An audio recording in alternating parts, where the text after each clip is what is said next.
I left my fiancée without a word when I found out what she did at her bachelorette party. I, 32M, never thought I'd be the guy writing one of these posts. 2 months ago, I was planning to get married to the woman I thought I'd spend my life with. Now I'm living in a spare room at my buddy's place, fielding concerned texts from family members who don't understand why I suddenly called off the wedding and disappeared. It all started the weekend before our wedding. My fiancée had her bachelorette party planned, a 2-day trip to Vegas with her friends. I wasn't worried. We'd been together for 4 years, engaged for 1, and I trusted her completely. We had what I thought was a rock-solid relationship built on honesty and respect. It's just going to be some spa treatments, nice dinners, and maybe a little gambling, she told me as she packed. Nothing crazy. I kissed her goodbye, told her to have fun, and spent my weekend hanging out with my brother, playing video games, and finalizing some wedding details. Everything was normal. Perfect, even. Until it wasn't. 2 days after she returned, I was using her laptop to order a surprise for our honeymoon. She'd left it open and her email was visible. I wasn't snooping. I swear on everything I care about, but a message caught my eye. The subject line, Vegas pics, keep these private. I want to say curiosity got the best of me, but honestly, something in my gut just dropped. I clicked on the email. The message was from her maid of honor. Figured you'd want these, but definitely don't let them get out, haha. Delete after saving. What happens in Vegas stays in Vegas, right? There were about 30 photos attached. The first few were innocent enough. The girls at dinner, at the pool, laughing in their hotel room. Standard bachelorette stuff. Then I got to the club photos. My fiancée was dancing with some guy. Then another photo showed them taking shots together. Then him whispering in her ear, his hand on her lower back. Then them leaving together, his arm around her waist. The final set of photos showed her returning to their hotel room at 7:30 a.m., still in last night's clothes, looking disheveled. One of her friends had apparently waited up and documented her walk of shame as a joke. I sat there staring at the screen, feeling like someone had punched me in the stomach. This couldn't be real. Not her. Not us. I took screenshots and sent them to my phone, then closed the laptop. When she got home from work that evening, I tried to act normal while my mind raced. Should I confront her? Maybe there was an explanation? But what possible innocent explanation could there be? How was your day? She asked, kissing me like everything was normal. Fine, I managed to say. Hey, quick question. What was the name of that club you went to in Vegas? The one with the cabanas? She hesitated for just a second too long. Oh, we ended up not going to any clubs. Too crowded. We just did dinner in the spa like I told you. That's when I knew. She was lying straight to my face. I need to run to the store, I said. Need anything? We're good, she replied, already scrolling through her phone. I got in my car and just drove, eventually pulling over in some random parking lot where I broke down. For years together. A home. Wedding plans. Our future. All of it suddenly felt like a mirage.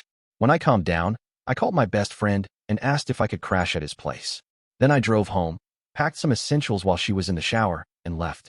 No note, no explanation. I just couldn't face her, couldn't hear whatever lies she might tell. I spent that night staring at the ceiling in my friend's spare room, my phone blowing up with increasingly frantic texts and calls from my fiancée. Where are you? What's going on? Please call me, I'm worried. Are you okay? I turned off my phone. The next morning, I called my parents and told them the wedding was off. I asked them to contact her family and other guests to cancel. My mom was shocked, demanding explanations I wasn't ready to give. My dad, hearing something in my voice, just said, whatever you need, son. I took a week off work, citing a family emergency. I stayed off social media. I only turned my phone on once a day to check critical messages. My fiancé's texts evolved from concerned to angry to pleading. This isn't like you to just disappear. I deserve an explanation.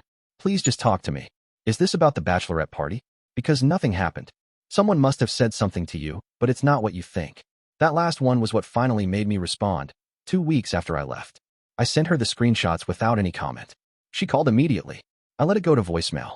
10 minutes later, I got a long text. I know how this looks, but nothing happened. Yes, we danced, and he bought me drinks. When I got too drunk, my friends left me, which was stupid, but he was just making sure I got back to the hotel safely. I slept on his couch because I was too drunk to remember our hotel. I know I should have told you, but I was embarrassed and didn't want you to worry over nothing. I didn't believe her. Not for a second. The photos showed her looking very comfortable with this guy, not stumbling drunk. And her friends wouldn't have treated her walk of shame as a joke if it was just an innocent mistake. Plus, she had explicitly lied about even going to clubs. I replied simply, I don't believe you. Even if nothing physical happened, you lied to my face. I can't marry someone I don't trust. That's when things escalated. She showed up at my workplace. She got her friends to call me. She even had her mother call my mother to try to fix things. Her story evolved too. After insisting nothing happened, she admitted to kissing the guy, but nothing more. Then it became, we fooled around, but didn't have sex. Each new admission was supposedly the full truth, until I made it clear I still didn't believe her. Meanwhile, mutual friends started taking sides. Some thought I was overreacting. It was just her bachelorette party. Everyone goes a little wild. Others supported me. If she'll lie about this, what else would she lie about? Through it all, I just felt numb. The woman I thought I knew would never have done any of this. It wasn't even about what physically happened. It was the deception, the easy lies, the way she only admitted to things when confronted with evidence. About a month after I left, we finally met in person at a neutral coffee shop. She cried. She apologized. She swore she'd never do anything like it again. She said she'd do anything to fix things, therapy, open phone policy, whatever I needed. Why? I asked her. Just tell me why. I don't know, she said. I was drunk and stupid, and it was my last weekend of freedom, and he was giving me attention. Last weekend of freedom, I repeated. Is that really how you saw our marriage? As the end of your freedom? She backtracked, claiming that's not what she meant, but the words kept echoing in my head. I told her I forgave her, because staying angry was just hurting me, but that I couldn't get back together. The trust was broken. She sobbed and asked me to reconsider, but my mind was made up. The aftermath has been messy. Canceling wedding arrangements. Deciding what to do with our apartment and shared possessions. Returning gifts. Explaining to confused relatives and friends why the wedding was suddenly off. The worst part is the doubt. Not doubt about my decision. I know I couldn't have gone through with the wedding after what happened. But doubt about everything I thought we had. Were there other lies I never caught? Other guys I didn't know about? Was I completely blind, or was this truly a one-time terrible decision on her part? I've started therapy to work through these questions and the shock of having my life upended so suddenly. My therapist says what I'm experiencing is similar to grief. I'm mourning the future I thought I had, the person I thought I knew. Update. It's been 2 months now. I'm looking for my own place. I've reconnected with friends I had somewhat neglected during the wedding planning chaos. I'm trying to rebuild. My ex still reaches out occasionally. Sometimes with practical questions about our untangling of lives, sometimes just to check in. Last week, she texted, I miss you. I miss us. I messed up the best thing in my life, and I'll never forgive myself. I didn't reply. What is there to say? I miss who I thought she was too. For those who might criticize me for leaving without a word, you're right. It wasn't my finest moment. But in that moment of discovery, I couldn't face her. I couldn't bear to hear more lies or watch her try to manipulate the truth. Walking away was the only way I could protect what little remained of my dignity and self-respect. So here I am, starting over at 32. Dating apps feel bizarre after 4 years with the same person. My married friends don't quite know how to include me in things anymore.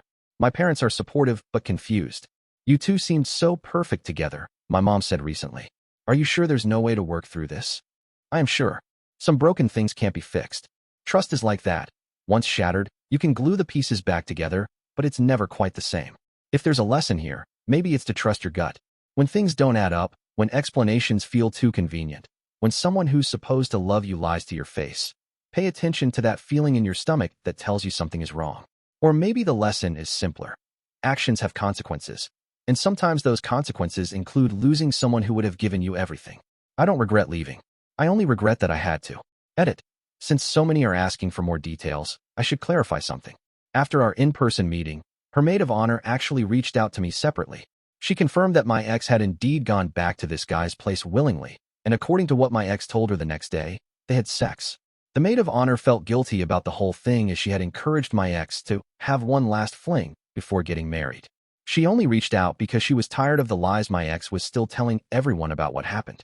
Edit 2. Thank you for all the support. No, I'm not considering taking her back. And for those suggesting I just wanted an excuse to leave, we were happy before this. I had already paid for most of the wedding. We had a honeymoon booked to Japan, and I had just finished paying off her engagement ring.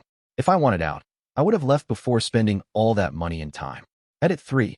Yes, I know my reaction might seem extreme to some of you.